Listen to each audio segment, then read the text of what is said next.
बताया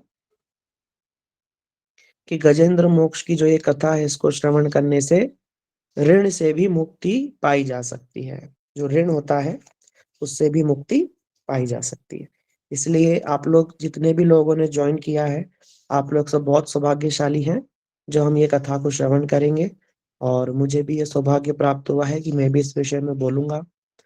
इसीलिए आप लोगों ने ये अवसर मुझे प्रदान किया है, ये जो कथा है इसका कीर्तन करने के लिए। इसके लिए आपका बहुत बहुत धन्यवाद है। और बहुत सारे लोग ग्रुप में जुड़े हुए हैं, लेकिन बहुत कम ही लोग इस कथा को अभी सुन रहे हैं, क्योंकि अंत में जो बहुत ही ज्यादा भाग्यशाली होंगे वो ही ये सुन पाएंगे, इसको धारण कर पाएंगे। यही बात भागवत में लिखी हुई है। इसलिए हम लोग शुरू करते हैं, और आज बहुत ध्यान से सुनिएगा। और जो जो वर्णन मैं करता जाऊंगा उसको आप मन में स्मरण करते जाइएगा। आप सबने ये कथा बहुत बार सुनी होगी, लेकिन फिर भी आज हम एक अलग दृष्टिकोण से इसको श्रवण करेंगे। सबसे पहले मैं अपने गुरु जी को और गुरु परंपरा वैष्णवों को प्रणाम करूंगा। ओम वंदे हम श्री गुरु श्रीयुत पदकमलम श्री गुरु वैष्णवांश्च श्रीरूपं सग्रजातं सहगण रघुनाथान्वितं तं सजीवम् साद्वैतं सावधूतं परिजनसहितं कृष्ण चैतन्यदेवं श्रीराधा कृष्णपदान् सहगण ललिता श्रीविशाखान्वितांश्च अज्ञानतिमिरान्धस्य ज्ञानाञ्जनशलाकया चक्षुरुन्मिलितं येन तस्मै श्रीगुरुवे नमः। हे कृष्ण करुणा सिन्धु दीनबन्धु जगत्पते गोपेश गोपिका कान्त राधाकान्त नमस्तुते। तप्त कांचन गौरांगी राधे वृंदावनेश्वरी वृषभानुसुते देवी प्रणमामि हरिप्रिये। वृन्दायै तुलसी देव्यै प्रियायै केशवस्य च कृष्ण भक्ति प्रदे देवी सत्यवते नमो नमः। श्री कृष्ण चैतन्य प्रभु नित्यानंद श्री अद्वैत गदाधर शिवसदि गौर भक्त वृंद। सभी लोग हाथ उठा करके बोलेंगे, हरे कृष्णा कृष्णा कृष्ण कृष्ण हरे हरे हरे राम राम राम हरे हरे। हरे कृष्णा। सर्वप्रथम मैं मेरे गुरु पाद पद्म परम आराध्यतम श्री श्रीमद् भक्ति वेदांत श्री श्रीधर गोस्वामी महाराज जी के चरणों में दंडवत प्रणाम करता हूँ। तदुपरांत नित्य लीला प्रविष्टो विष्णुपाद स्तोत्र शत श्री श्रीमद् भक्ति वेदांत श्री नारायण गोस्वामी महाराज जी के अभय चरणार विंदों में मेरा अनंत कोटि दंडवत प्रणाम है। समस्त रूपानुगुण परंपरा जयुक्त हूँ, सपार्षद प्रभुपाद जयुक्त हूँ, सपार्षद गौर हरि षड गोस्वामी जयुक्त हूँ, और जूम कथा के माध्यम से कृष्ण की और कोर्स में जुड़े हुए आप सभी भक्तों को मेरा यथा योग्य दंडवत प्रणाम है। हरे कृष्णा। आज सौभाग्य से जिस कथा को हम लोग श्रवण करेंगे उस कथा का नाम है गजेंद्र मोक्ष। और भागवत हम कई बार सुनते हैं, लेकिन ये बहुत इंपॉर्टेंट टॉपिक होते हुए भी ये छूट जाता है, क्योंकि भागवत की अपनी एक बंदिश है, सीमा है, क्योंकि 7 दिन में सब कुछ पूरा करना होता है वक्ताओं को, तो ये अक्सर छूट जाता है। लेकिन ये इतना इम्पोर्टेंट टॉपिक है क्योंकि इसके अंदर भगवान की करुणा बहुत प्रचुर मात्रा में देखने को मिलती है। दूसरा, इस कथा के माध्यम से एक भक्त भगवान को कैसे तुरंत प्राप्त कर सकता है, इसका उपाय है। तीसरा, भगवान की क्या विशेषता है अन्य देवी देवताओं के तुलना में, ये यहाँ पर स्पष्ट इस गजेंद्र मोक्ष की कथा में सुनने को मिलता है।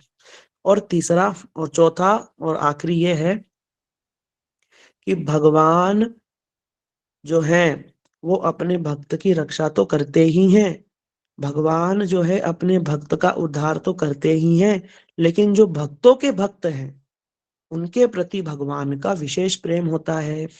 एक तो होते हैं भगवान के भक्त जो साधारण रूप में जगत में होते ही हैं, कोई राम जी का भक्त है, कोई कृष्ण का भक्त है, कोई नरसिंह वराह, सब भगवान के अनंत भक्त है ना। किसी न किसी रूप में सब भगवान की भक्ति करते ही हैं। लेकिन यहाँ हम देखेंगे कि कैसे भगवान के भक्त की अगर कोई भक्ति कर ले, भक्त के भक्त की अगर कोई सेवा भक्ति कर ले तो उसका क्या महात्म्य है, यहाँ हम ये जानेंगे। इसलिए हम कथा को श्रवण करते हैं। और रेणु भारद्वाज जी, आप क्या कुछ कहना चाहती हैं? शायद गलती से दब गया होगा, कोई बात नहीं, हम लोग कथा को शुरुआत करते हैं, शुरू करते हैं। ये जो गजेंद्र मोक्ष की कथा है, आप सबने शॉर्ट में हम बता देते हैं कि आप सबने सुना होगा कि कैसे एक हाथी था, वो अपने परिवार के साथ में जल में विहार कर रहा था, एक मगरमच्छ पैर पकड़ लेता है और वो गजेंद्र अंत में भगवान को पुकारता है, भगवान उसकी रक्षा कर लेते हैं।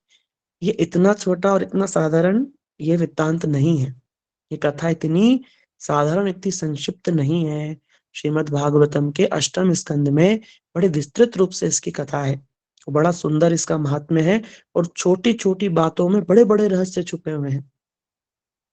इसीलिए जब आप सभी जानते हैं कि भागवत जो है वो प्रश्न उत्तरी है, प्रश्न कर रहे हैं परीक्षित महाराज जी और उत्तर देते हैं सुखदेव गोस्वामी जी, जिनको बादरायण भी कहा जाता है ना, बादरायणी कहा जाता है जिनको। अब यहाँ पर सुखदेव गोस्वामी कथा सुना रहे थे परीक्षित महाराज जी को। प्रथम स्कंद गुजरात, द्वितीय स्कंद, तृतीय, चतुर्थ, ऐसे करते करते अष्टम स्कंद तक बात चली आई। अब सुखदेव गोस्वामी मनवंतरों की कथा सुना रहे थे। आप सभी जानते होंगे कि जैसे एक युग होता है, जैसे कलयुग है, फिर द्वापर है, फिर त्रेता है, फिर सतयुग है। इस प्रकार ये 4 युग होते हैं और इसको एक चतुर्युग कहा जाता है। जब ये चारों युग अपनी पूरी उम्र कर लेते हैं उसको एक चतुर्युग कहा जाता है। और ये जो चतुर्युग है जब 1000 बार बीत जाते हैं, 1000 हाँ बार जी। बीत जाते हैं, जब ब्रह्मा जी का एक दिन होता है। रेणु दीदी, आप कुछ कह रहे हैं? नहीं नहीं, मैं तो वही हाँ भर रही थी, हाँ भर रही थी। अच्छा अच्छा, ठीक है, सब लोग मन कोई में कथा हाँ हाँ सुनाते हैं भरेंगे। तो हाँ, कोई कथा सुनाते तो हाँ बोलते हैं।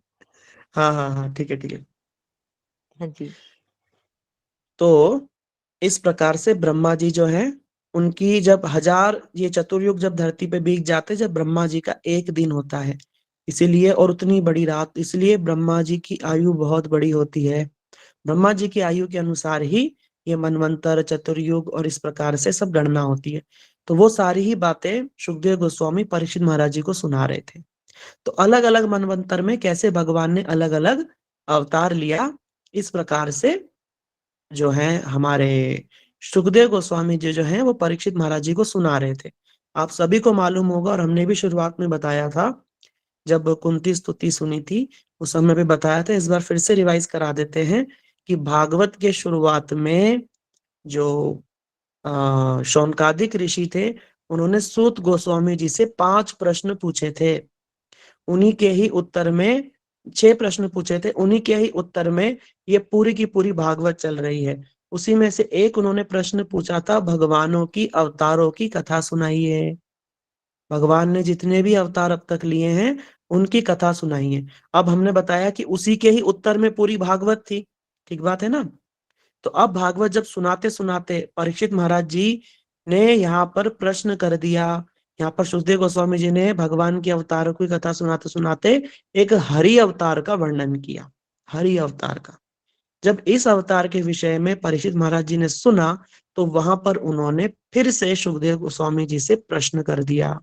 बोला, प्रभु, ये जो हरि अवतार में किस प्रकार भगवान ने गजेंद्र की रक्षा करी थी, कृपया इस कथा को सुनाइए और ये पुण्य कथा को सुनाइए, ये पुण्य कथा को श्रवण कराइए। पुण्य कथा बोल करके यहाँ विशेषता विशेषण लगा दिया गया है। यहाँ पर ता शब्द से ये स्पष्ट, जो टीका हम पढ़ेंगे विश्वनाथ चक्रवर्ती ठाकुर आदि की, तो उनमें वो हमारे आचार्य गोस्वामी जी साक्षात वर्णन करते हैं कि यहाँ पर जो प्रश्न पूछा गया है परीक्षित महाराज जी द्वारा गजेंद्र के विषय में, वो ऑलरेडी इस कथा को जानते थे। वो ऑलरेडी इस कथा को जानते थे, क्योंकि ये बड़ी शुरुआत से ही बड़ी विख्यात है, ये कथा बड़ी पॉपुलर है, आज भी पॉपुलर है और उस समय भी पॉपुलर थी। इसलिए परीक्षित महाराज जी इस कथा को जानते थे, लेकिन फिर भी उन्होंने कहा कि इस पुण्य कथा को हमें फिर से श्रवण कराइए सुंदर रूप में। ठीक है। और वहां पर जो है सुखदेव गोस्वामी बड़े प्रसन्न हो जाते हैं। क्यों? क्यों प्रसन्न हो जाते हैं? क्योंकि बताया कि जो ये भगवान का नाम और भगवान की जो कथा है, इसका जो कीर्तन है, सर्वत्र विजयते श्री कृष्ण संकीर्तनम, श्रीमन चैतन्य महाप्रभु के शिक्षाष्टकम का प्रथम ही श्लोक कहता है कि जो ये भगवान के नाम का गुण का जो ये कीर्तन है, ये क्या है? ये क्या है? ये सब प्रकार के मंगल को प्रदान करने वाला है ये कीर्तन। और यहाँ पर विशेष रूप से जो ये गजेंद्र मोक्ष है, इसकी तो और भी विशेषता है। क्यों है? अभी आगे समझ में आएगा हमको। तो अब यहाँ पर सुखदेव गोस्वामी बड़े प्रसन्न हो गए, बड़े प्रसन्न हो गए कि अच्छा हुआ जो परीक्षित ने ये प्रश्न मुझसे पूछ लिया, और इसके प्रश्न में मुझे उत्तर में कथा सुनानी ही पड़ेगी, और ये जो कथा मैं सुनाऊंगा इसमें जो मेरा मंगल ही मंगल है। इसलिए भगवान की कथा तो मंगल, मंगल में तत् मंगल मंगला नाम सकल निगम वल्लरी। बोला भगवान की कथा हर प्रकार से मंगल करने वाली है, हर प्रकार से। कोई कथा सुनाता है, सुनता है, आयोजन करता है, जैसे जूम कथा है। अब कथा, अभी टेक्नोलॉजी बदल गई है और जूम कथा के माध्यम से कर रहे हैं। तो हमारी जो सिमरन दीदी हैं, उन्होंने इस कथा का आयोजन किया, आप सबको बुलाया और हमें भी निमंत्रण देके कहा प्रभु जी आप इस विषय पे बोलिए, और आप सबको कहा गया कि आप इस विषय को सुनिए। और वो खुद आयोजक हो गई हैं, बीच में हो सकता है श्रवण भी कर रही हो दीदी हमारी। ठीक है ना? तो ये क्या हुआ, जो आयोजक है वो कथा कराने वाले हो गए, भले ही जूम कथा हो, और हम बोलने वाले हो गए और आप सुनने वाले हो गए। लेकिन भगवान की कथा में अगर भगवान को ही केंद्र में रखा गया तो इन सब का बराबर मंगल होता है, बराबर मंगल होता है। अगर किसी को भोजन खिलाया जाए तो जो खा रहा है उसका तो पेट भर जाएगा तुरंत ही, लेकिन जो बांट रहा है उसका भी नहीं भरेगा, जब वो पाएगा जब भी उसका पेट भरेगा। ठीक बात है ना? तो यहाँ पर इसी प्रकार से भगवान की कथाओं को सब प्रकार से मंगल ही मंगल बताया। इसलिए तुलसीदास जी जब रामचरितमानस के जो किष्किंधा कांड को शेष करते हैं और अब सुंदर कांड प्रारंभ होगा, तब वो एक विशेष वहां पर चौपाई लगा करके कहते हैं, जो सुनत गावत कहत समझत परम पद नर पावही, रघुबीर पद पाथोज मधुकर दास तुलसी गावही, दास तुलसी गावही। कहते हैं जो इन कथाओं को, ये जो पुण्य कथाओं को, जो सुखदेव गोस्वामी जी से परीक्षित महाराज जी ने प्रश्न पूछा है, ये वही पुण्य कथा है। जो इन पुण्य कथाओं को सुनत सुनेगा, गावत गाएगा, कहत कहेगा, समझत समझेगा, परम पद नर पावही, वो नर परम पद को प्राप्त कर जाएगा। और अंत में रघुबीर पद पाथोज, और भगवान श्री राम कृष्ण के चरण के मधु को मधुकर बन के पान करेगा। कितनी सुंदर बात है। हम लोग कितने सौभाग्यशाली हैं कि हम लोग उस पुण्य कथा को श्रवण करने वाले हैं। अब इस जय कथा के हो महात्म्य, जय हो जय हो जय हो जय हो जय हो। हरे कृष्णा हरे कृष्णा। अब इस कथा को शुरुआत करते हुए हमारे आचार्य वर्ग बताते हैं कि यहाँ पर भगवान ने पहले ही बोल दिया। देखो, पहले ही बता देने से श्रोता सावधान हो जाता है कि भैया इस कथा को सुनने से अच्छा हमको ये भी मिल सकता है, वाह। तो भगवान कहते हैं, अंत में गजेंद्र को आशीर्वाद देते हुए कहते हैं, गजेंद्र ये जो स्थान है जहां पर ये सारे की सारी जो घटना घटी है, उस स्थान का भी अगर कोई चिंतन कर ले तो मैं उसके सभी पापों को माफ कर दूंगा।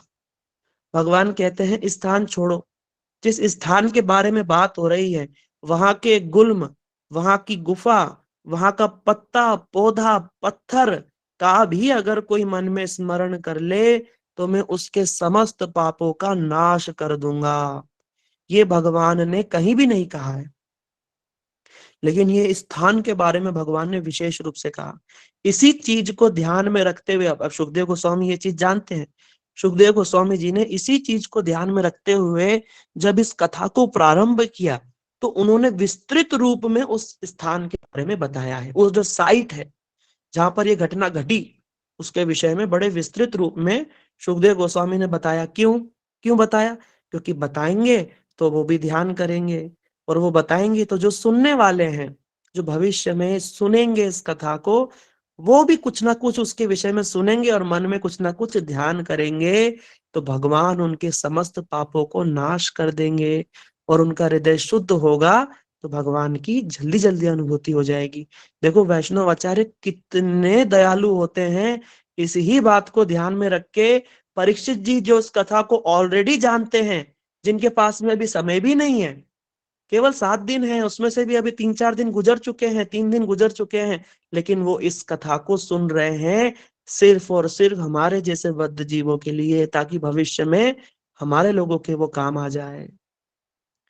वैष्णव इतने दयालु होते हैं, हम सोच नहीं सकते इन वैष्णवों का, इन आचार्यों का हमारे ऊपर में कितना ऋण है। ये ऋण हम कैसे चुका सकते हैं? केवल उनकी बातों को श्रवण करके, जैसे आज हम श्रवण कर रहे हैं, बस श्रवण करने मात्र से ही और उनकी बातों को अपने जीवन में पालन करने से ही उनके ऋण से हम ऋण हो सकते हैं, मुक्त हो सकते हैं। ठीक है ना? आगे बढ़ते हैं।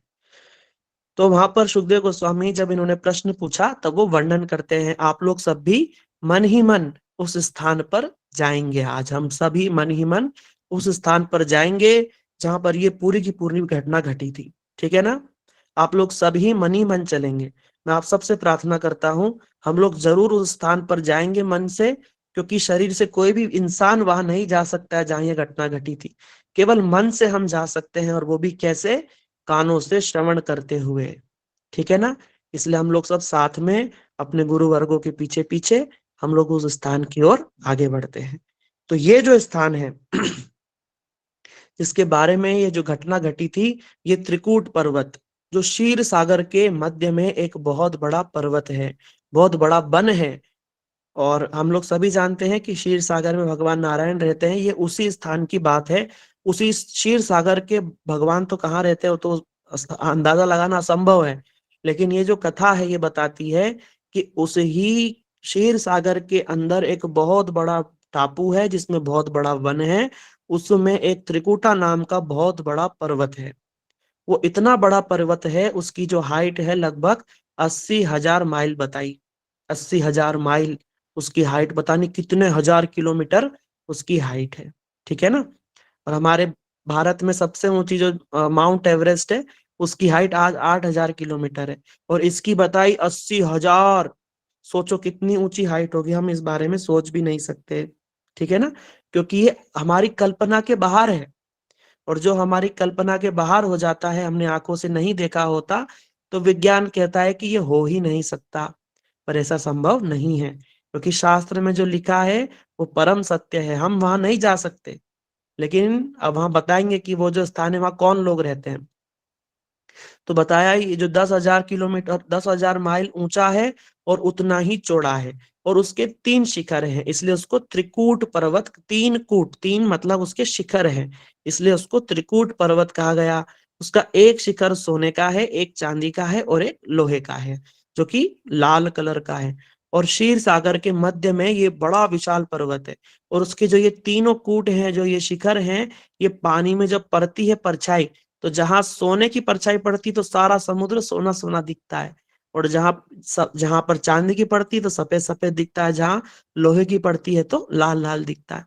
इस प्रकार ये जो त्रिकूट पर्वत है इसके विषय में बताया, और बताया इस त्रिकूट पर्वत के अंदर बहुत सारी कंदराएं हैं, गुफाएं हैं, बड़े सुंदर सुंदर वृक्ष हैं, और यहाँ कौन लोग रहते हैं तो उसके विषय में बताते हुए कहा कि यहाँ सिद्ध, गंधर्व, किन्नर, देवता इस स्थान पर निवास करते हैं। यहाँ की जो जीव जंतु है कोई भी साधारण नहीं है, ये बड़ा दिव्य लोक है, बड़ा दिव्य धाम है। यहाँ की ये बात हो रही है, ये जो दिव्य स्थान है, ये धाम नहीं, एक दिव्य स्थान है जिसकी ये बात हो रही है, जो मनुष्य की परिकल्पना से भी बाहर की ये स्थान है।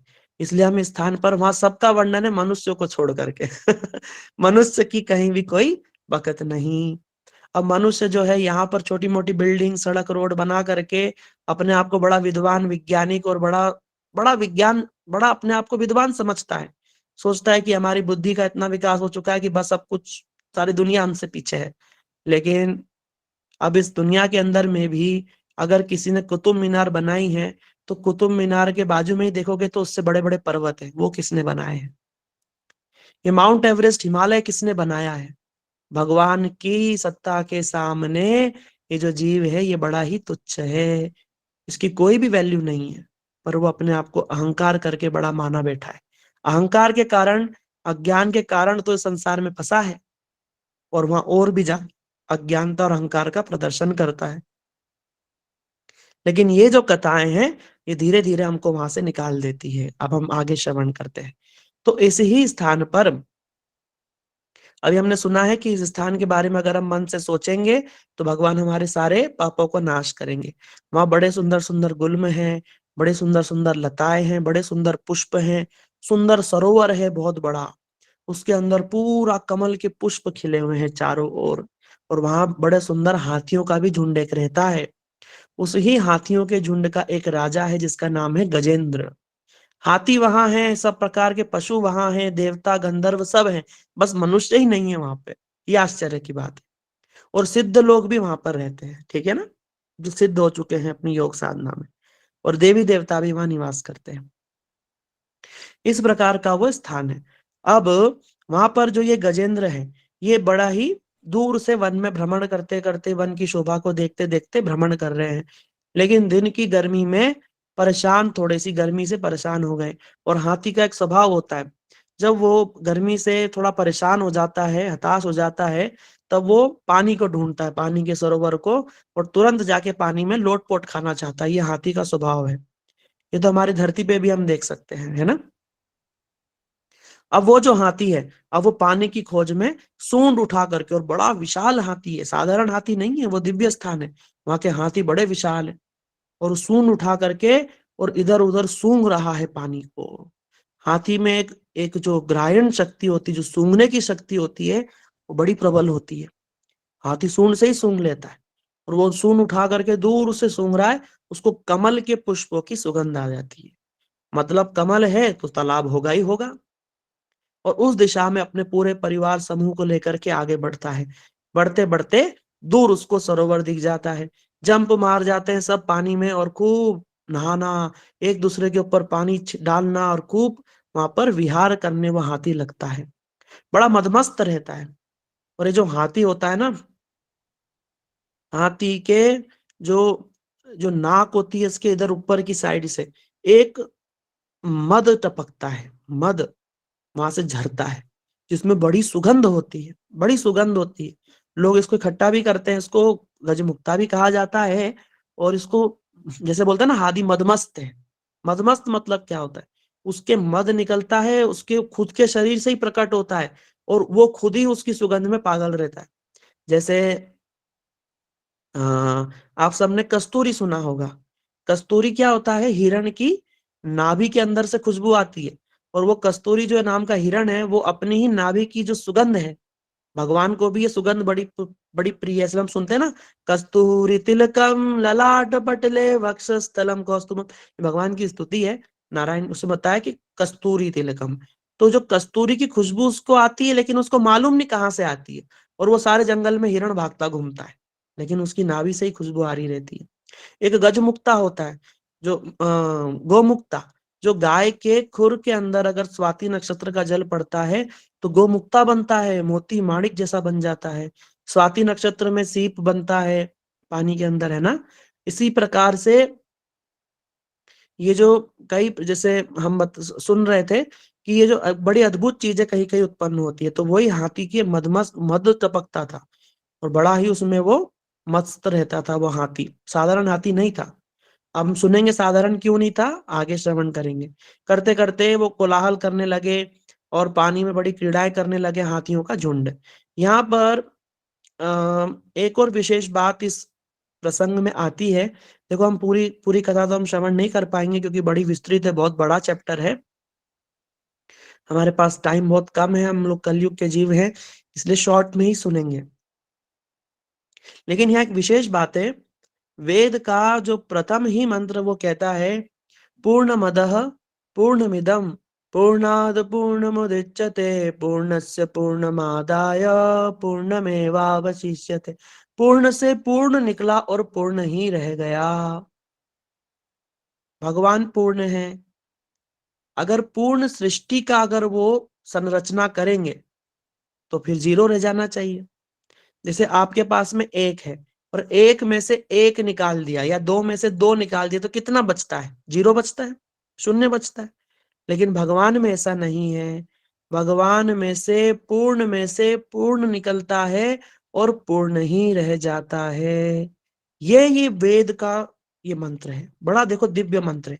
आपने सुना भी होगा, कहीं ना कहीं सुना होगा, पूर्णमदः पूर्णमिदं पूर्णाद पूर्णमुदच्यते। पूर्ण से पूर्ण निकला और पूर्णस्य पूर्णमादाय पूर्णमेवावशिष्यते। अवशिष्यते माने पूर्ण ही अवशेष में रह गया। इसलिए भगवान की बड़ी विशेषता है। लोग इसलिए जो मायावादी है वो कहते हैं कि भगवान में से भगवान सृष्टि के कारण है और वो ही सृष्टि बन गए, तो भगवान कहाँ रहे? सृष्टि ही भगवान हो गई, सारे जीव भगवान हो गए, इसलिए बोल देते हैं अहम ब्रह्मास्मि। लेकिन ऐसा नहीं है। वैष्णव मत कहता है कि भगवान पूर्ण में से पूर्ण भगवान निकलते हैं और पूर्ण माने पूर्ण सृष्टि निकलती है और पूर्ण भगवान रह जाते हैं, है ना। जैसे भगवान कृष्ण में अवतार लेते हैं ना भगवान, तो भगवान के अवतार भी पूर्ण ही रहते हैं। जैसे कृष्ण तो अवतार ही हो गए, तो भगवान राम बन करके जब आए तो ऐसा थोड़ी ना कृष्ण वहां खत्म हो गए, कृष्ण है और राम भी पूर्ण है, भगवान भी पूर्ण। इसलिए पूर्ण में से पूर्ण निकला और पूर्ण नहीं रह गया। भगवान में से नारायण आए, नारायण भी पूर्ण है और कृष्ण भी पूर्ण है। पूर्ण में से पूर्ण निकला, पूर्ण रह गया। मुझे लगता है मैं समझा पा रहा हूँ कि नहीं? आप लोग एक बार बता दें बीच में, आप लोग सब समझ पा रहे हैं पूर्ण में से हाँ पूर्ण हाँ निकलता जी और कैसे प्रभु जी, पूर्ण रह जाता है? हाँ बहुत जी अच्छे प्रभु समझ रहे जी, हैं। ये जी समझ आ प्रभु गया। जी। और ये ये समझ, कॉन्सेप्ट ये मेरे बड़ा, माइंड में था बहुत दिनों से, बट आज क्लियर हो गया बहुत अच्छे से। हाँ ठीक है, ये बड़ा विशेष है। वैष्णव मत और जो मायावाद है उसको हम यहीं से ही समझ पाएंगे। वो कह देते हैं कि भगवान ही जीवों में कन्वर्ट हो गए, है ना। जैसे एक मिट्टी थी और मिट्टी से मटका बन गया, मिट्टी से मटका बन गया, तो मिट्टी कहाँ रही? वो तो मटका बन गई। ऐसे होता है। और जब मटका फूटेगा तो वापस से मिट्टी हो जाएगी। तो कहते हैं कि किसी कारण से जो जीव है माने भगवान जो ब्रह्म है वो क्या बन गया है? इस शरीर में आ गया है। और जैसे ही वो शरीर को नश्वर मान के ज्ञान उसके प्रकाशित होगा तो पता चलेगा कि वही भगवान है। लेकिन ये एकदम गलत फिलॉसफी है, ठीक है ना। जीव कभी भी भगवान नहीं हो सकता, वो हर समय दास है। चैतन्य महाप्रभु ने इस बारे में क्या कहा है? कौन सबसे पहले बताएगा? सबको मालूम है भगवान आप का जी सबको। मेरा जीव स्वरूप भगवान का है कृष्ण हेरा नित्य दास। Very good. जीवेर क्या क्या स्वरूप वापस है कृष्णेर नित्यदास, कृष्णेर तटस्थ शक्ति भेदा भेद प्रकाश। इसलिए ये बड़ा इंपॉर्टेंट है। गजेंद्र मोक्षी कथा में बड़ा डिटेल में वर्णन है। भेदा भेद प्रकाश बोला कि हाँ, कि वो भगवान से निकला है, इसलिए भगवान जैसी उसके अंदर गुण है, लेकिन वो भगवान नहीं है। जैसे समुद्र से, समुद्र बड़ा विशाल होता है और समुद्र से हम एक बूंद या एक एक ग्लास पानी निकाल लें तो एक ग्लास पानी में और समुद्र में गुण तो एक जैसा है। वो भी तरल है, समुद्र भी तरल है। वो भी ठंडा है, वो भी ठंडा है। उसमें भी नमक है, उसमें भी नमक है। वो भी H2 है, वो भी H2 है। लेकिन एक आप बात बताइए, क्या ग्लास बड़ी बड़े जहाजों को पलट सकता है क्या अपनी लहरों से? नहीं। पर समुद्र पलट सकता है। समुद्र के अंदर बड़ी बड़ी वेल मछली सब आदि रहती हैं, क्या ग्लास में रह सकती है? नहीं। ठीक इसी प्रकार से हम भगवान के अंश हैं। ईश्वर अंश जीव अविनाशी, ममेवांश जीव लोक जीव भूत सनातना। हम हैं भगवान के अंश, लेकिन हम शुद्र हैं, भगवान विभु हैं। हम अणु हैं, भगवान विभु हैं। हमारे अंदर भी भगवान जैसे गुण हैं, लेकिन बड़ी छोटी मात्रा में। बाप के गुण तो बच्चे में आएंगे ही आएंगे। हमारे अंदर हैं भगवान के गुण। कौन से गुण हैं? सच्चिदानंद रूपाय, सच्चित आनंद, ये भगवान के अंदर पूर्ण रूप में है। और सच्चिदानंद हमारे अंदर छोटे रूप में है, कम है। इसलिए हम भगवान के दास ही हैं हर समय। हम कभी भी भगवान नहीं हो पाएंगे, हम भगवान के दास हो पाएंगे। इसलिए जब हम भगवान के दास सही सही रूप में हो जाएंगे तो हमारा हमारा जो वास्तविक स्वभाव है, तो चैतन्य महाप्रभु कह रहे हैं जीवेर स्वरूप होए कृष्णेर नित्य दास, हम अपने स्वरूप में स्थित हो जाएं। इसी ही कारण ये सारा का सारा साधन है जो आज हम कर रहे हैं, चाहे वो श्रवण हो, कीर्तन हो, कथा हो, जो भी हम सुन रहे हैं कर रहे हैं भक्ति में, ये एक ही चीज के लिए कर रहे हैं कि जो हम भूल चुके हैं। क्या भूल गए हैं? हम भूल गए हैं कि हम कौन हैं। Who am I? We have forgot this thing. हम भूल गए कि हम कौन हैं। हमारा भगवान से क्या संबंध है, ये भी हम भूल गए। भगवान कौन है हमारे, ये भी हम भूल गए हैं। भूलना बीमारी है और याद रखना उसका इलाज है। तो बीमारी तो सबको है, कौन सी? भूलने की। और उसका इलाज क्या है? भगवान की कथाएं, भगवान का नाम, वो हमें मेरी याद तो दिला देगा धीरे हरे धीरे। कृष्णा, हरे कृष्णा। मेरी तो बहुत हाँ, भूलने की आदत है, मैं क्या करूं? याद करो। कैसे करूं? आपके पति का क्या नाम है? वो ये तो याद रहता है। बस, जब ऐसा संबंध हो जाएगा तो कभी नहीं भूलोगे। यहीं से तो सीखना है, इसलिए तो संसार में आए हैं याद कर, इसलिए तो मनुष्य शरीर मिला है। क्या अच्छा। कुत्ता कुत्ती होते हैं क्या? उनके आपस में कोई नाम होते हैं एक दूसरे को? क्या वो नाम से कुछ याद बात कर सकते हैं? अभी मैं आपके पति के बारे में दो चार शब्द बोलूंगा तो आपको आपका पति का स्वरूप दिखने लग जाएगा, उसकी चीजें याद आने लग जाएगी, सब कुछ याद आने लग जाएगा। ठीक बात है ना? इसी प्रकार से हमको भगवान से संबंध जोड़ना है। क्यों? क्योंकि सुनते सुनते सुनते सुनते करत करत अभ्यास के जड़मति हो तो सुजान, सुनते सुनते उन लीलाओं में डूबते डूबते डूबते एक दिन हम वही हो जाएंगे। इसलिए भगवान गीता में बड़ा एक रहस्य बताते, देवानियांति देवता, पित्रानियांति पितृता पितृव्रता, भूतानियांति भूतेज्या। जो भूतों के बारे में ज्यादा सुनेंगे, बोलेंगे, कहेंगे, वो भूतों को प्राप्त होंगे। जो देवताओं के बारे में सुनेंगे, उनकी पूजा करेंगे, उनके बारे में सोचेंगे, जानेंगे, वो देवताओं को प्राप्त हो जाएंगे। जो पितरों के बारे में ज्यादा करेंगे, वो पितरों को प्राप्त हो जाएंगे। और जो मेरा स्मरण करेंगे, मेरे बारे में सुनेंगे, जानेंगे, संबंध जोड़ेंगे, वो अंत में मुझको ही प्राप्त हो जाएंगे। यम यम वापि स्मरणम भावम तजते अंत कलेवरम, तम तमे वहती है कौनतया सदा तद भाव भाविता। इसी ही भावना को जगाने के लिए, ताकि अंत मति सा गति, अंत समय में हमारी मति भगवान में नियुक्त हो जाए। इसी कारण भक्तों, प्रभु, दीदी, ये सारा साधन हमारा इसीलिए है।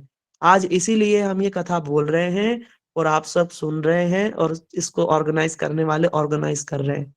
क्यों? क्योंकि हम सब एक दूसरे की सहायता कर रहे हैं, ताकि अंत में भगवान का स्मरण हमको हो जाए और भगवान को प्राप्त कर जाए। इसी ही चीज को पुष्ट करने के लिए ये गजेंद्र की कथा है जो आज हम श्रवण कर रहे हैं। गजेंद्र ने अंत में भगवान को स्मरण कर लिया, याद कर लिया। कैसे कर लिया? हाथी के शरीर में कैसे कर लिया? ये प्रश्न है ना, पर ये हाँ प्रश्न जी। का तो उत्तर हमें मिला ही नहीं। इसीलिए तो आज नहीं। हम ये कथा श्रवण कर रहे हैं ना। हाँ जी। तो अब आगे बढ़ते हैं।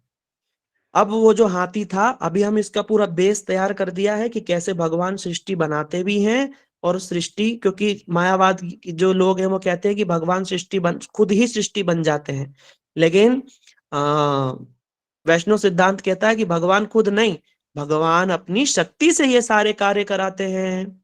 मया दक्षेण कौन्तेय सूयते सचराचरम, है गीता ना, जी का। हेतु नानंद। हाँ, भगवान कह रहे हैं गीता में, अर्जुन, मेरी शक्ति से जो मेरी शक्ति है उसके द्वारा मैं ये जो चर अचर जीव है इनकी सृष्टि करता हूँ। भगवान की शक्ति परास्य शक्ति विविधेव सूयते, ज्ञान बल क्रिया च। भगवान की तीन विशेष शक्ति हैं, जीव शक्ति, माया शक्ति और अलादनी शक्ति। जीव शक्ति से जीव उत्पन्न होते हैं, हमारे जैसे जो आत्माएं हैं वो सब जीव शक्ति से आए हैं। और जितना जड़ जगत हम देख रहे हैं, जैसे ईंट पत्थर, ये जितने भी हम मिट्टी रेती जब हम देख रहे हैं दुनिया में, जितनी भी चीज जड़ है वो सब माया से उत्पन्न होती। माया खुद जड़ है और जड़ चीजों का ही उत्पादन करती है। ठीक है ना? हाँ और ये जी। भगवान की माया शक्ति है। ठीक है? और हाँ जी। जीव शक्ति से हम लोग सब आते हैं। और एक भगवान की अलादिनी शक्ति है। अलादिनी शक्ति की आदि कौन है? श्रीमती राधा रानी। ठीक है ना? इसलिए हाँ हम जी। लोग उसके विषय में हम लोग बाद में सुनेंगे। अब हमने ये थोड़ा थोड़ा आज समझ लिया है, इसको बार बार सुनना पड़ेगा। देखो, हो सकता है मैंने और बहुत लोगों ने ये जो कोर्स सुन रहे हैं, आपको ये सब बातें बहुत बार बता चुके हैं हम लोग, कई बार। मुझे तो अच्छे से याद है कि मैंने एक दो बार और ये सारी बातें बताई, लेकिन देखो हमें याद नहीं रहती है। नहीं याद रहती ना, या रहती भी होगी तो बहुत थोड़ी सी याद रहती होगी, 20%, 10%। क्यों? क्योंकि हम कलयुग में पैदा हुए हैं, और कलयुग के लक्षण ही यही है, मंद सुमंद मतयो मंद भाग्य रूपदुता।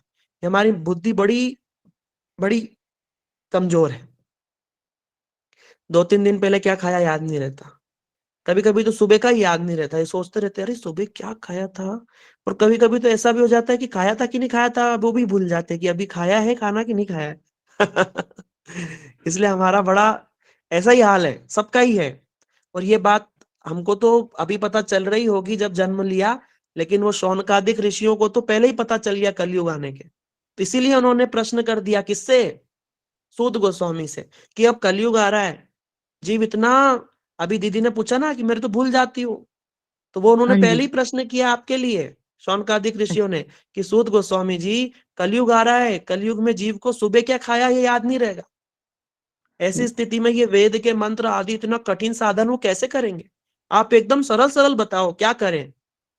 तब वो कहते हैं, तत् निर्विद्यमाना नाम इच्छताम कुतो भयम साधु नाम निपनिर्णितम हरेर नामानुकीर्तनात्। बोला, हे राजन, इस कलयुग में सबसे साधारण है भगवान के नाम कथा लीला गुण का कीर्तन करो, करो और कराओ, बस सबसे सरल उपाय। इसीलिए बार बार सुनने से, सुनते सुनते सुनते सुनते हमको सब याद हो जाएगा। अभी आप जो माता जी जिन्होंने बोला था मुझे याद नहीं रहता, चलो पति और पुत्र तो इनके बड़े बड़े क्लोज हो गए, इनकी कोई फेवरेट पिक्चर जरूर होगी, कभी ना कभी जीवन में देखी होगी, कोई ना कोई एक फेवरेट पिक्चर इनकी होगी। उस पिक्चर के बारे में पूछूंगा तो फटफट सारी बातें बता देंगी। हाँ हाँ, उसमें ये हीरो था, ये हीरोइन थी, ऐसे हुआ था, ऐसे एंड में ऐसा हुआ, सब बता देंगे वो। क्यों? क्योंकि उन्होंने रुचि के साथ में उसको बार बार सुना होगा या देखा होगा, तो मन में याद है। ठीक है ना दीदी, रेनू हाँ दीदी? जी। हाँ जी। ठीक बात है ना ये? हाँ। हाँ ठीक है। मैंने मैं गलत एक तो नहीं छोटी सी बोला? बात, नहीं नहीं सही बोला। मैं एक छोटी सी बात की विनती कर रही हूँ। हाँ, बोलिए। ये ना, ये इस जैसे गीता जी के 5 श्लोक बताए ना, ये वसुदेव सुतम देव कंसर्ण माधम देव की हाँ परमानंद कृष्ण हाँ वंदे जगत अजोपि वे आत्मा भूतनम, ये है ना 5 श्लोक। तो वैसे ही इसके 5 श्लोक है ना भागवतम के, जो मेन मेन है ना, कम से कम हमसे इसमें हाँ दीदी, हम इसमें देंगे, आपको देंगे। आना कथा के याद बाद में करने अपना सारा जो भी आपको चाहिए कथा के बाद में बता देना, ठीक है? बीच में बोल देने याद से फिर क्या होता है, वो लय टूट जाता है। ठीक है दीदी? हाँ जी। हाँ, तो इस प्रकार से हमको जो चीज प्रिय होती है, जो हम बार बार सुनते देखते हैं, वो हमको याद हो जाता है। क्यों? हमारे स्मरण, वो हमारे संस्कार बन जाता है, संस्कार बन जाता है हमारा, और फिर समय पे वही याद आता है। ठीक है ना? इसलिए हमको हमारा संस्कार सुधारना है, वो जन्मों जन्मों से बिगड़ा हुआ है, वो कैसे सुधरेगा? बार बार बार बार बार बार, कैसे? ये कथा श्रवण नाम कीर्तन आदि से होता है।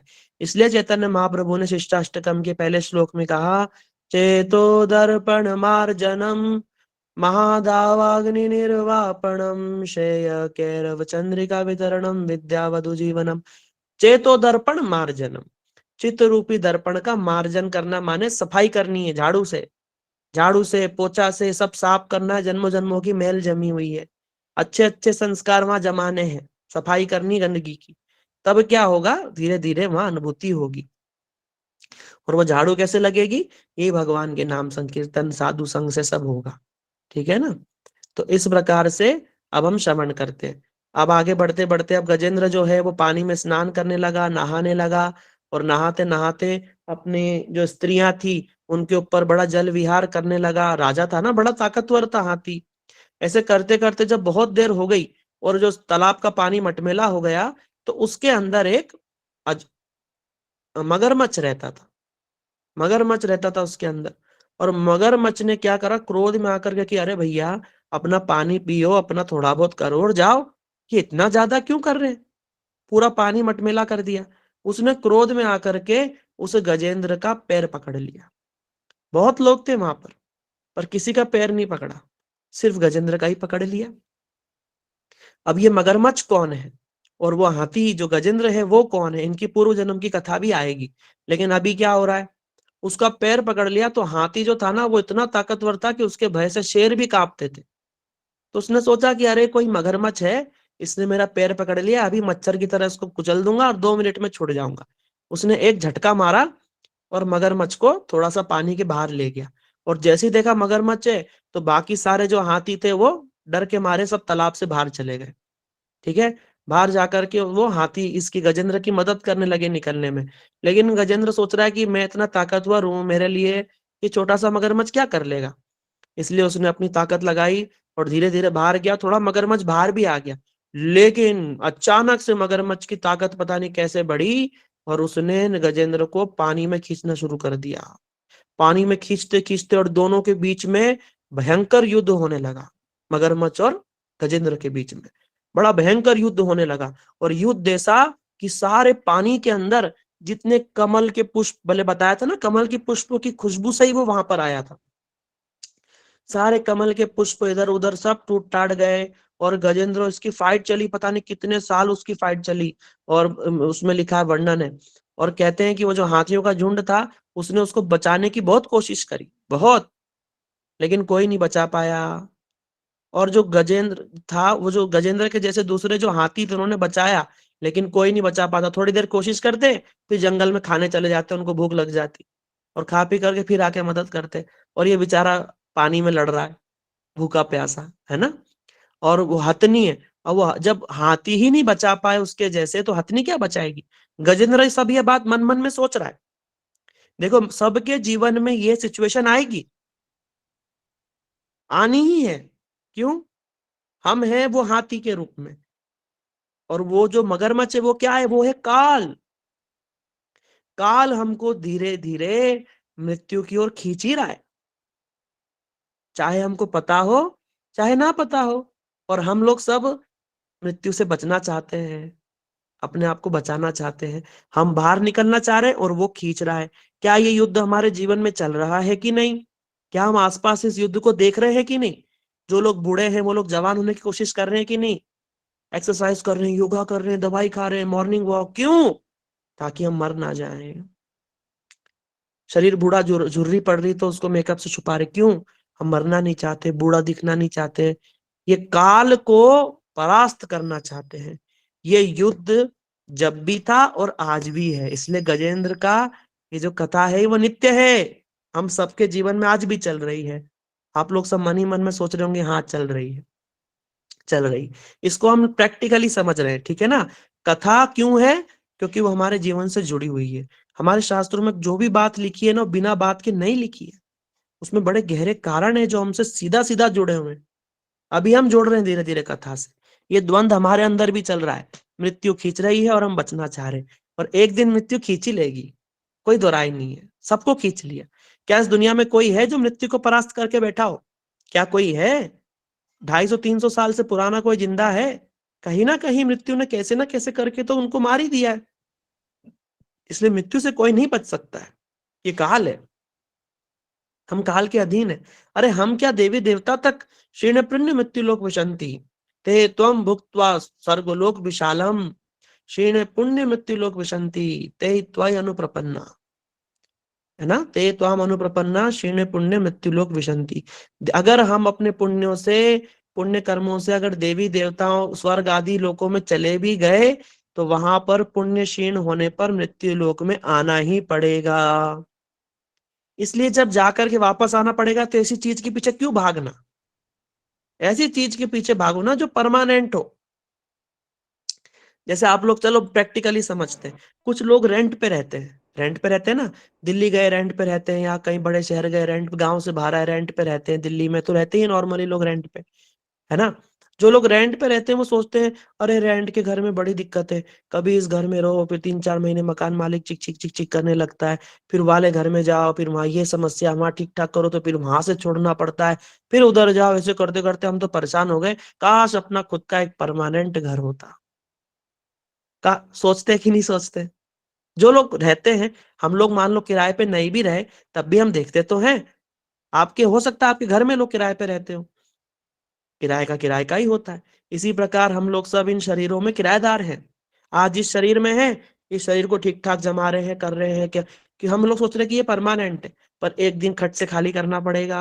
मकान मालिक बोल देगा खाली करो खाली करो, टाइम पूरा हो गया, तुमने रिन्यू नहीं कराया एग्रीमेंट, खाली करो। फिर कुत्ते के शरीर में चले गए, फिर कुत्ते के शरीर में बने रहना चाहते हैं, भो भो करके दूसरे कुत्ते को भोंकेंगे, खाना खाएंगे, अपने आप को बचाएंगे, छुप के रहेंगे, घर बनाएंगे, है ना। चिड़िया रहेगी तो घोंसला बनाएंगे, हाथी रहेगा तो गुफा में जाएंगे, जंगलों में जाएंगे।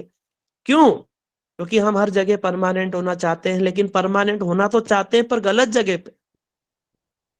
इसीलिए हम लोग इन शरीरों में परमानेंट होना चाहते पर हो नहीं सकते। कहाँ हो सकते? भगवान के धाम में ही परमानेंट हो सकते हैं। वो हमारा परमानेंट घर हो जाएगा वहां, ठीक है ना। जब गोलोक चले जाएंगे तब बार बार ये सब नहीं करना पड़ेगा, जन्म मृत्यु जरा व्याधि। इसलिए मृत्यु से कोई भी नहीं बच सकता है, लेकिन फिर भी हम उस हाथी के भांति खींचतान कर ही रहे हैं। और मृत्यु से बच, और हम लोग सबको बिल्कुल भरोसा होता है। देखो उस हाथी की उम्मीद है किससे? उसके परिवार से, पत्नी से, बच्चों से, कि ये मुझे बचाएंगे, और वो उनकी तरफ देख भी रहा है।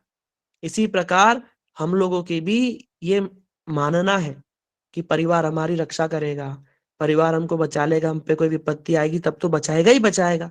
तभी तो हम परिवार के साथ में इतना मिलजुल के समाज में रहते हैं ना। समाज वाले क्या बोलेंगे, अरे टीका तिलक लगा लिया, लोग क्या बोलेंगे, अरे गले में कंठी पहन ली, लोग क्या बोलेंगे, लहसुन प्याज छोड़ दिया, लोग क्या बोलेंगे, लोग क्या बोलेंगे, लोग क्या बोलेंगे। कुछ तो लोग बोलेंगे ही, पर वो लोग हमारी मदद नहीं कर सकते। यही विशेष बात है, यही विशेष बात।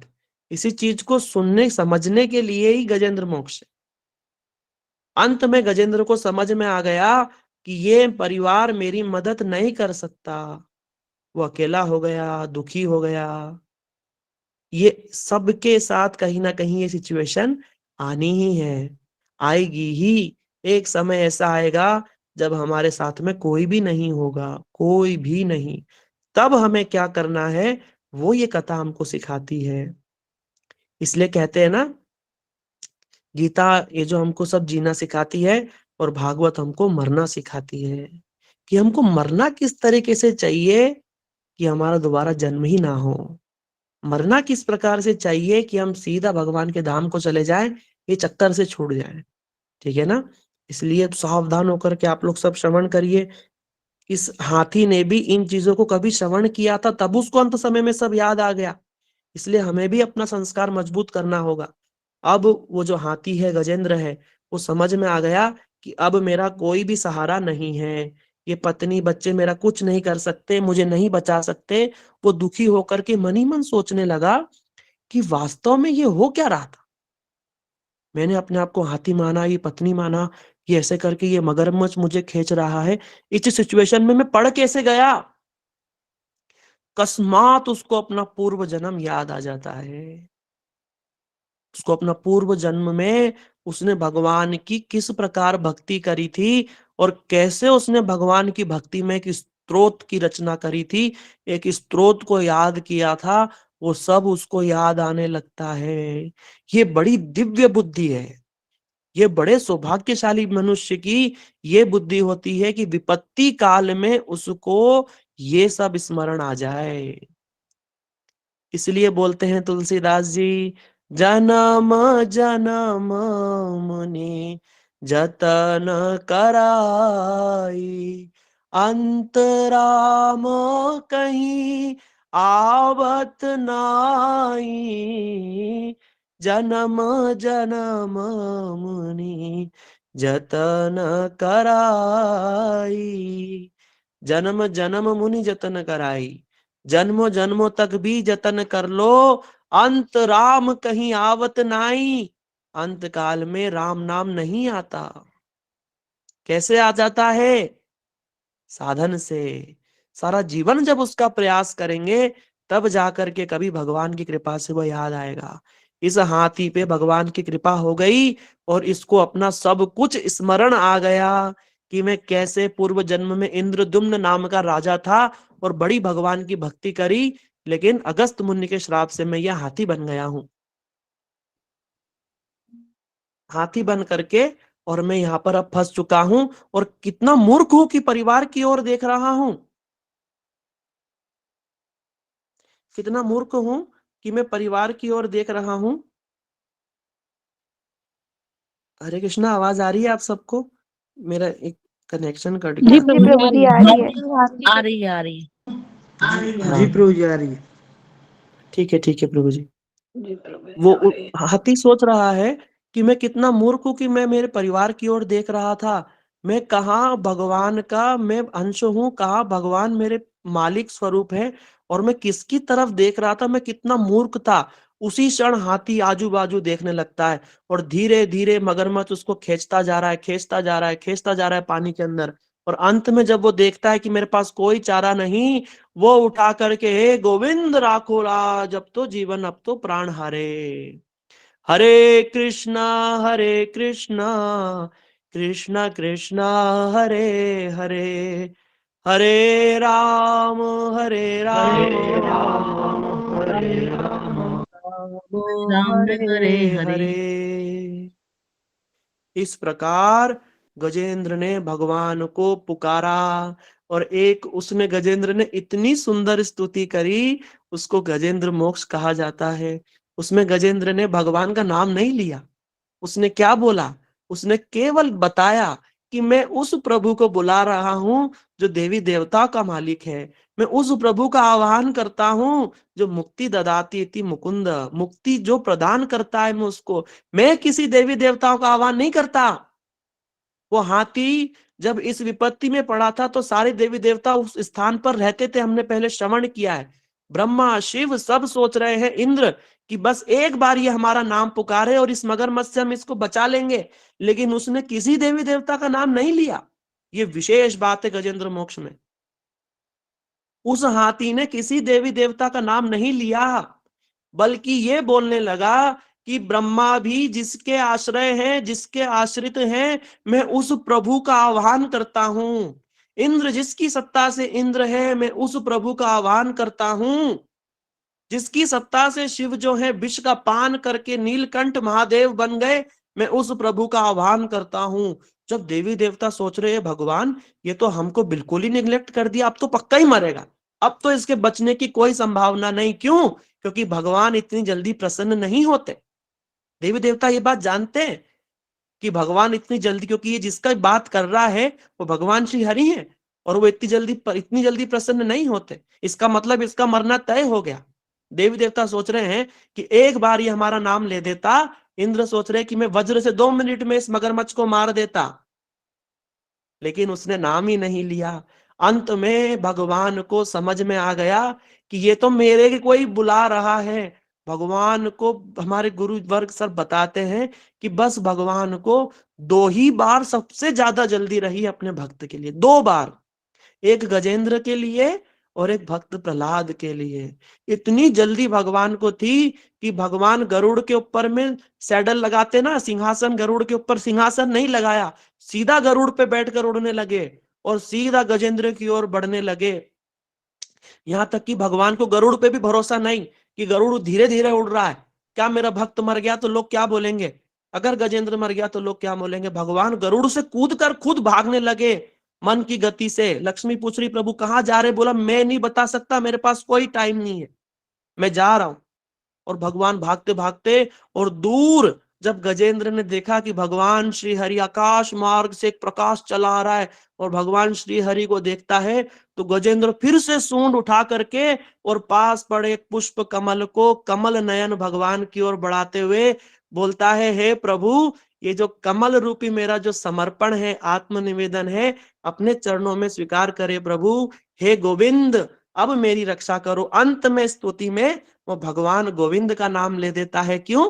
क्योंकि गोविंद दिखने लगते हैं, गोविंद दिखने लगते हैं गजेंद्र को, और अंत में स्तुति में भगवान को वो पुष्प चढ़ा देता है। विश्वनाथ चक्रवर्ती ठाकुर कहते हैं, यहाँ पर हमारे आचार्य एक प्रश्न उठाते हैं। वो कहते हैं कि तालाब के अंदर इतने दिनों से हाथी का और ये मगरमच्छ का युद्ध चल रहा है, तो वहां कमल का फूल कहाँ से आया? कमल तो सब चकनाचूर हो गए होंगे, पेड़ पौधे, ठीक बात है ना? ये कमल का फूल कहाँ से आया? ये कमल का फूल कहाँ से आया? तो विश्वनाथ चक्रवर्ती ठाकुर कहते हैं, क्योंकि लक्ष्मी जी को मालूम है कि ये भगवान का भक्त है और भगवान की सेवा में कुछ अर्पण करना चाहता है, लेकिन इसके पास अर्पण करने की कोई वस्तु ही नहीं है, कोई वस्तु नहीं है इसके पास में अर्पण करने के लिए। तो माँ श्री लक्ष्मी अपने हाथ का जो फूल है, जो कमल का जो फूल माँ के हाथ में होता है लक्ष्मी देवी के, वो सरोवर में फेंक देती हैं, उसी को ही उठा करके गजेंद्र भगवान को अर्पण कर देता है। बोलो कृष्णचंद्र भगवान की जय। जय हो जय जय। हो जय हो जय हो जय हो। हरि बोल हरि बोल, हरे कृष्ण। इस हरि प्रकार बोल से हरि गजेंद्र बोल ने हरि बोल हरि भगवान को बोल। वो पुष्प अर्पण कर दिया। भगवान ने तुरंत उस हाथी की सूंड पकड़ करके बाहर खींचने लगे और हाथी को बाहर कर दिया, और देखा कि वो मगरमच्छ भी साथ में खींचा चला आया। भगवान ने चक्र का आह्वान किया और उस मगरमच्छ का गला काट दिया। मगरमच्छ भगवान के धाम को पहुंच गया, है ना, मगरमच्छ की मुक्ति हो गई। और गजेंद्र का भगवान ने, गजेंद्र को देख करके भगवान की आंखों से अश्रु प्रवाहित होने लगे। बोला मेरे को बहुत विलंब हो गया, बहुत विलंब हो गया मेरे प्यारे भक्त, मेरे प्यारे पुत्र, मुझे बहुत विलंब हो गया। और जो गजेंद्र का जो पैर मगरमच्छ ने पकड़ा था, उसके जो खून आ रहा था, जो मांस निकल गया था, भगवान अपने आयुध से, कमल आदि से उसको ठीक करने लगे। जहां जहां भगवान स्पर्श करते थे एकदम ठीक हो जाता था। और भगवान ने सोचा कि हाथी मर जाएगा और चतुर्भुज होकर के मेरे धाम को जाएगा तो लोग क्या सोचेंगे कि हाथी तो मर गया। भगवान ने क्या कृपा करी, चतुर्भुज होके गया वो किसने देखा? भगवान ने उस हाथी को ही चतुर्भुज रूप, दिव्य रूप प्रदान करके अपने धाम में ले गए, और भगवान से पहले वो हाथी धाम में पहुंच गया, और हाथी से पहले मगरमच्छ का उद्धार हो गया। ये मगरमच्छ कौन था? ये मगरमच्छ एक गंधर्व था, जो ऋषि के श्राप से ये मगरमच्छ, ऋषि नहा रहे थे और इसने हास परिहास में जाकर के पानी में डूब के उनका पैर खींचा, तो ऋषि डर के मारे कांपने लगे और बोलने लगे क्या मगरमच्छ जैसी नाम का हरकत था। करते हो, जाओ मगरमच्छ हो जाओ। हरे कृष्णा प्रभु तो जी, हु नाम का था, हु नाम का। हाँ, हुहु नाम का गंधर्व था, वो मगरमच्छ बना। और इंद्रदुम्न महाराज, ये पूर्व जन्म में इंद्रदुम्न महाराज थे। ये जो हाथी के ऊपर भगवान की कृपा कैसे हुई? ये जो हाथी है ये पूर्व जन्म में इंद्रदुम्न नाम के महाराज जी थे, और इन्होंने भगवान की बहुत भक्ति करी थी। इतनी भक्ति करते थे भगवान की, लेकिन एक इतने बड़े राजा होने पर भी हम लोगों से तो घर मकान भी बहुत मुश्किल से लगता है कभी छोड़ भी पाएंगे कि नहीं। हम तो अपने खुद की, मेरे मन की स्थिति बता रहा हूँ। लेकिन इंद्रदुम्न महाराज ने अपना घर परिवार सब छोड़ करके वन में रहते थे। एक समय अगस्त मुनि वहां से गुजर रहे थे। इन्होंने सोचा कहाँ ये ऋषि आए हैं, इनके उठूंगा, प्रणाम करूंगा, इससे अच्छा है अपने भगवान का जो स्त्रोत है, जो गजेंद्र जो स्त्रोत है ना, यही उनको याद था जब ये इंद्रदुम्न महाराज थे। यही प्रार्थना जो भी हमने करी ना, देवता के आराध्य की हम स्तुति करता हूँ, बुलाता हूँ, वही स्तोत्र उनको याद था। वो सोचे कि क्या ऋषि आए हैं, इनकी पूजा करूंगा, भगवान की भक्ति में लगा रहता हूँ। और वो अपने स्तोत्र का बार बार जाप करते रहते, जाप करते रहते थे। लेकिन अगस्त मुनि ने उनके ऊपर क्रोध नहीं किया, कृपा करी। क्यों? अगस्त मुनि ने सोचा कि जिस प्रकार से ये भगवान की भक्ति कर रहा है, इसको भगवान की प्राप्ति में बड़ा विलंब हो जाएगा, बड़ा विलंब हो जाएगा। क्यों? क्योंकि ये तो भगवान की भक्ति कर रहा है, और भगवान को प्राप्त करने का सरल उपाय क्या है? भगवान की भक्तों का भजन करो। इसलिए अगस्त मुनि ने क्या करा, उसको श्राप दे दिया। जा, श्राप देके कृपा कर दी। बोला हम आए, ऋषि आए हैं, भक्त आए हैं, और हाथी के भांति बैठा हुआ है अहंकार दिखाते हुए, जा हाथी हो जा। हाथी बन गया, हाथी बनने लगा। ऋषि मुनि से अनुमने किया, उनको क्षमा मांगी, माफी मांगी, तो उन्होंने बोला ठीक है, तुम्हारे भगवान के हाथों से आपका उद्धार होगा। ये सुनकर के प्रसन्न हो गया। देखो, ऋषि ने तुरंत उसका उद्धार कर दिया। अगर वो उस प्रकार से भक्ति करता रहता तो पता नहीं कितना जीवन लगता उसको। लेकिन अगले जन्म में जब वो हाथी बन गया तो उसका उद्धार हो गया। इसलिए ये जो भगवान के भक्त, नारद ऋषि, अगस्त, जो भी ये जो करते हैं ना, कृपा ही रहती है। सब वैष्णव का सब कुछ, जैसे भगवान का सब कुछ मंगल मंगल है, इसी प्रकार से भक्त जो भी करते, क्रोध भी कर देते तो उसमें हमारा मंगल ही छुपा होता है।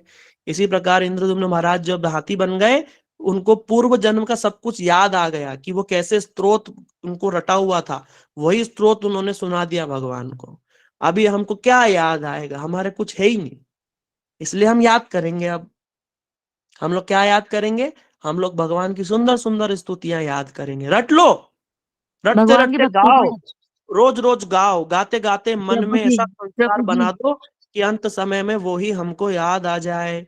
ठीक है ना। हम आपको ये भी एंड में, अभी कथा खत्म होने वाली है, एंड में आपको बता देंगे कि आप कैसे याद कर सकते हैं, ठीक है ना। अब ये गजेंद्र, अब एक प्रश्न उठता है कि उस मगरमच्छ को कैसे पहले मार दिया भगवान ने। मगरमच्छ का पहले उद्धार हो गया, पहले उद्धार हो गया।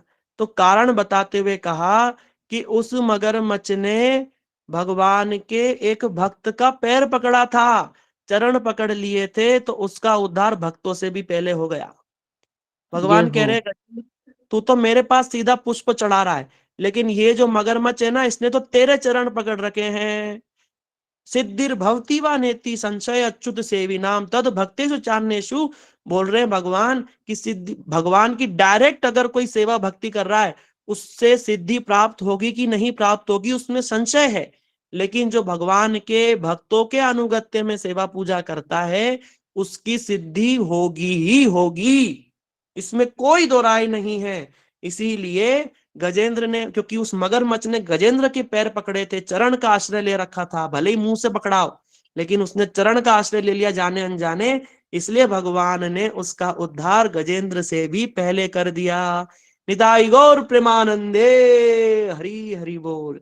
हरी इसलिए हरी बोल। भगवान हरि की तो की हरी हरी हरि बोल। बोल, हरि बोल, हरि इतनी बोल। इतनी हरी महत्व है भगवान के भक्तों का। इसलिए हम लोग जहां भी रहेंगे, हम प्रार्थना करते, मैं भी हाथ जोड़ के प्रार्थना करता हूँ अपने गुरु जी से, वैष्णवों से, कि हमें हमारे चरणों में अवश्य रख लेना। हमारे में इतना सामर्थ्य, उस मगरमच्छ ने तो फिर भी अपनी ताकत से पकड़ लिया था, हम में तो वो ताकत भी नहीं है प्रभु कि आप लोग को पकड़ पाए। आप ही कृपा करके अपने चरणों में हमें शरण दे देना। इसलिए लोग बार बार चरण चरण चरण क्यों, मन भूल मत जइयो राधा रानी के रानी के चरण। चरण क्यों चरण, मन चरण क्यों? भूल क्योंकि सके ये जइयो। चरण में भगवान के जो भक्तों के जो चरण हैं, यहीं पर ही भगवान बसते हैं। जो इन चरणों के पास आता है, भगवान उसका तुरंत उद्धार कर देते हैं, ठीक है ना। इसी प्रकार ये गजेंद्र मोक्ष की कथा थी। इसके अंदर मायावाद का खंडन है। इसके अंदर बताया कि कैसे देवी देवताओं की भक्ति के मुकाबले अगर भगवान की भक्ति करते हैं, तो कैसे तुरंत हमको सिद्धि प्राप्त हो सकती है। और ये जो गजेंद्र मोक्ष जो ये स्तोत्र है, अगर इन कथाओं को, इस स्तोत्र को कोई गाता है, सुनता है, तो मृत्यु के भय से बच जाएगा। और बताया कि अगर किसी के ऊपर भारी ऋण हो, उससे भी वो मुक्त हो सकता है। भगवान की जो कथा होती है, इसको पुण्य कथा बताया। पुण्य श्रवण मंगलम, श्रवण मंगलम, गोपियां भी कहती हैं श्रवण मंगल। तो मंगल माने सब प्रकार का, धन भी आता है, सुख शांति भी आती है, ये सब छोटी छोटी मंगल है। लेकिन वास्तव मंगल क्या है? भगवान का प्रेम प्राप्त हो जाता है। सबसे बड़ा धन क्या है? भगवान का प्रेम। इसलिए संत कहते हैं, कबीरदास जी का ये दोहा है, कबीरा सब जग निर्धना, धर्मंता नाय कोई, धनवंता सोई जानिए, जाके राम नाम धन होय। सब जग निर्धन है, कोई धनवान नहीं है। केवल धनवान कौन है? जिसके पास में भगवान के नाम का, प्रेम का जो धन है, ठीक है। तो इस गजेंद्र मोक्ष की कथा से यही हम प्रार्थना करते हैं कि भगवान का जो नाम है, जो प्रेम है, माधुर्य है, वो हमारे जीवन में बना रहे। साधुओं का संग, वैष्णवों का संग हमारे जीवन में बना रहे। यही प्रार्थना हम भगवान से इस कथा के फल रूप में करेंगे, और कुछ नहीं। जगत की बात भक्तों नहीं का संग, मांगेंगे।